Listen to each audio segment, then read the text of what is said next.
ओम शम शनैश्चराय नमः। प्रिय भक्तों, आज शनिवार का विशेष दिन है। शनिवार के दिन शनिदेव की कथा सुनने से शनि दोष, साढ़ेसाती और ढैया के कष्ट कम होते हैं। जो भक्त श्रद्धा से शनिदेव की महिमा सुनता है, उस पर शनिदेव की विशेष कृपा बनी रहती है। आइए, शनिदेव की दिव्य कथा को श्रद्धा से सुनें।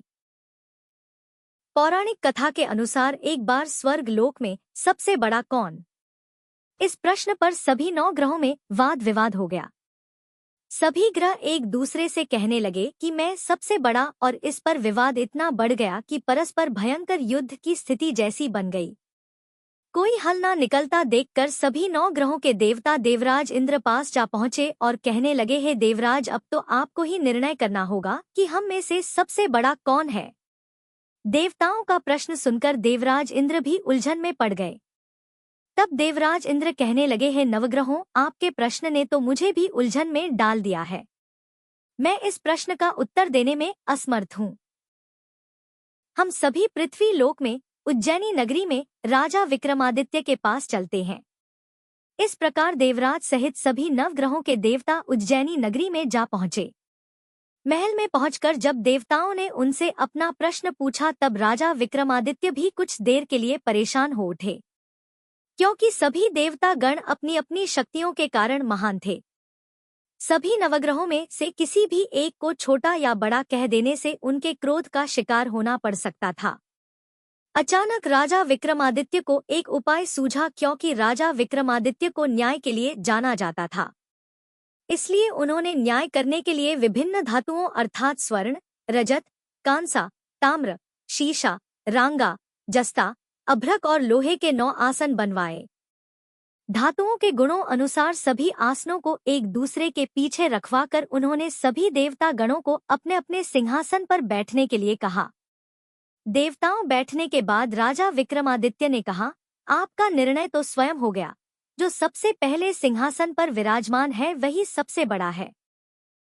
राजा विक्रमादित्य के निर्णय को सुनकर शनि देवता ने सबसे पीछे आसन पर बैठने के कारण अपने आप को छोटा जानकर क्रोधित होकर कहा, हे राजा विक्रमादित्य, तुमने मुझे सबसे पीछे बैठाकर मेरा अपमान किया है। तुम मेरी शक्तियों से परिचित नहीं हो। मैं तुम्हारा सर्वनाश कर दूंगा। तब शनिदेव ने कहा, सूर्य एक राशि पर 1 महीने, चंद्रमा 2.25 दिन, मंगल 1.5 महीने, बुध और शुक्र 1 महीने, बृहस्पति 13 रहते हैं। लेकिन मैं किसी राशि पर 7 वर्ष अर्थात साढ़ेसाती जिसे कहते हैं तक रहता हूँ। बड़े बड़े देवताओं को मैंने अपने प्रकोप से पीड़ित किया है। यहाँ तक कि श्री राम को भी साढ़ेसाती के कारण ही वन में जाकर रहना पड़ा था। रावण को साढ़ेसाती के कारण ही युद्ध में मृत्यु का शिकार बनना पड़ा। हे राजा, अब तू भी मेरे प्रकोप से नहीं बच सकेगा। इसके बाद अन्य ग्रहों के देवता तो बड़ी प्रसन्नता के साथ वहां से चले गए, परंतु शनिदेव बड़े क्रोध के साथ वहां से विदा हुए। राजा विक्रमादित्य पहले की तरह ही न्याय करते रहे। उनके राज्य में सभी स्त्री पुरुष बड़े आनंद से अपना जीवन यापन कर रहे थे। इस प्रकार कुछ दिन ऐसे ही सुकून से बीत गए। लेकिन उधर शनि देवता अभी तक अपने अपमान को नहीं भूल पाए थे। राजा विक्रमादित्य से बदला लेने के लिए एक दिन शनिदेव ने घोड़े के व्यापारी का रूप धारण किया और बहुत से घोड़ों के साथ उज्जैनी नगरी में जा पहुंचे। राजा विक्रमादित्य ने अपने राज्य में किसी घोड़े के व्यापारी आने का समाचार सुना तो उन्होंने भी अपने अश्वपाल को कुछ घोड़े खरीदने के लिए भेज दिया, क्योंकि राजा को घोड़े पालने का भी शौक था। अब घोड़े तो बहुत कीमती थे। अश्वपाल ने जब वापस लौटकर इस बारे में राजा विक्रमादित्य को बताया तो राजा ने स्वयं आकर एक सुंदर और शक्तिशाली घोड़े को पसंद कर लिया। घोड़े की चाल देखने के लिए राजा उस घोड़े पर सवार हुए तो वो घोड़ा बिजली की गति से दौड़ पड़ा। तेजी दौड़ता हुआ घोड़ा राजा को दूर एक जंगल में ले गया और फिर वहां राजा को गिराकर जंगल में कहीं गायब हो गया। अब राजा अपने नगर को लौटने के लिए जंगल में ही भटकने लगा, लेकिन उन्हें लौटने का कोई रास्ता ही नहीं मिला। भटकते ही जंगल में इस प्रकार राजा को जोर से भूख प्यास लगने लगी। काफी दूर तक भटकने के बाद आखिरकार राजा को एक चरवाहा मिला। राजा ने उससे पानी मांगा। पानी पीकर राजा ने उस चरवाहे को अपनी अंगूठी दे दी। फिर उससे रास्ता पूछकर वो जंगल से निकलकर पास के ही एक नगर में जा पहुंचा। अब राजा विक्रमादित्य ने एक सेठ की दुकान पर बैठकर कुछ देर तक तो आराम किया। उस सेठ से राजा ने बातचीत की के बारे में पूछा तो राजा ने बताया कि मैं उज्जैनी नगरी से आया हूँ। राजा के कुछ देर दुकान पर बैठने से अब सेठ जी को बहुत बिक्री हुई। सेठ जी ने राजा को बड़ा भाग्यवान समझा कि इन्हीं के कारण आज मेरी दुकान में सबसे ज्यादा बिक्री हुई है। तो उन्होंने खुश होकर राजा को अपने घर पर भोजन के लिए आमंत्रित कर दिया और उन्हें अपने घर ले गए। सेठ के में सोने का एक हार खूंटी पर लटका हुआ था। राजा को उस कमरे में छोड़कर सेठ कुछ देर के लिए बाहर चला गया। तभी एक आश्चर्यजनक घटना घटी। राजा विक्रमादित्य के देखते ही सोने के उस हार को खूंटी ने निगल लिया। वापस लौटकर सेठ ने देखा कि हार तो वहां पर था नहीं। हार को गायब देखा तो चोरी का संदेह राजा पर ही किया, क्योंकि उस कमरे में केवल राजा ही अकेला बैठा था। तब सेठ ने अपने नौकरियों से कहा कि इस परदेसी को रस्सियों से बांधकर नगर के राजा पास ले चलो। इस तरह से राजा को रस्सियों बांधकर नगर के राजा के पास ले जाया गया। राजा ने जब विक्रमादित्य से हार के बारे में पूछा तो उन्होंने बताया कि उनके देखते ही खूंटी ने तो हार को निगल लिया था। इस पर राजा ने क्रोधित होकर चोरी करने के अपराध में राजा विक्रमादित्य के हाथ पांव काटने का आदेश दे डाला। किसी ने भी राजा की बात का विश्वास नहीं किया। इस तरह से राजा विक्रमादित्य के हाथ पांव काटकर उन्हें नगर की सड़क पर छोड़ दिया गया। कुछ दिनों के बाद एक तेली उन्हें उठाकर अपने घर ले गया और उन्हें अपने कोलू पर बैठा दिया। अब राजा आवाज देकर बैलों को हाँकता रहता और इस तरह तेली का बैल चलता रहा। अब राजा को भोजन भी मिलता रहा। शनि के प्रकोप की साढ़ेसाती पूरी होने पर वर्षा ऋतु प्रारंभ हुई।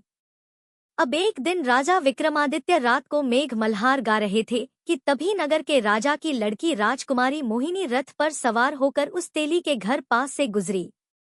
जब उसने मेघ मल्हार सुना तो उसे बड़ा अच्छा लगा। दासी को भेजकर गाने वाले बुला लाने के लिए कहा। अब दासी ने लौटकर राजकुमारी को अपंग राजा के बारे में सब कुछ बता दिया। राजकुमारी उसके मेघ मल्हार से बहुत मोहित हुई। अतः उसने सब कुछ जानकर भी अपंग राजा से विवाह करने का निश्चय कर लिया। राजकुमारी ने अपने माता पिता से जब यह बात कही कि वह एक अपंग से विवाह करना चाहती है तो वे हैरान रह गए।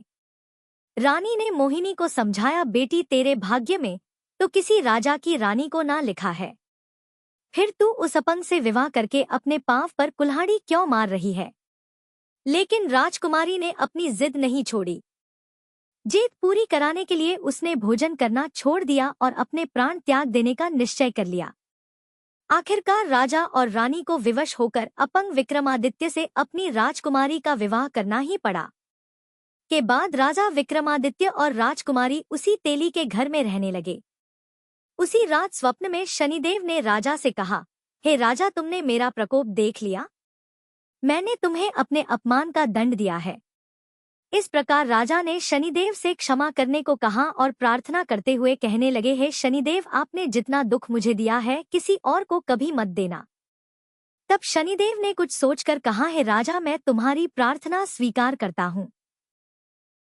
जो कोई स्त्री पुरुष मेरी पूजा करेगा, शनिवार को व्रत करके मेरी व्रत कथा सुनेगा, उस पर मेरा आशीर्वाद सदा बना रहेगा। इस प्रकार प्रातःकाल जब राजा विक्रमादित्य की नींद खुली तो उसने अपने हाथ पांव सही सलामत देखे। यह देखकर राजा को बड़ी खुशी हुई।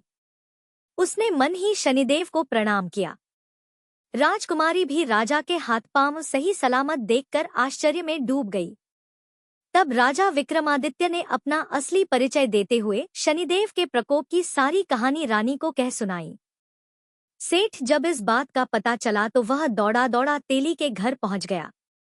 राजा के चरणों में गिरकर क्षमा मांगने लगा। राजा ने उसे क्षमा कर दिया क्योंकि यह सब तो शनिदेव के प्रकोप कारण हुआ था। सेठ राजा को अपने घर ले गया और उन्हें भोजन कराया। कराते समय वहां एक आश्चर्यजनक घटना घटी। सबके देखते देखते उस खूंटी ने हार उगल दिया।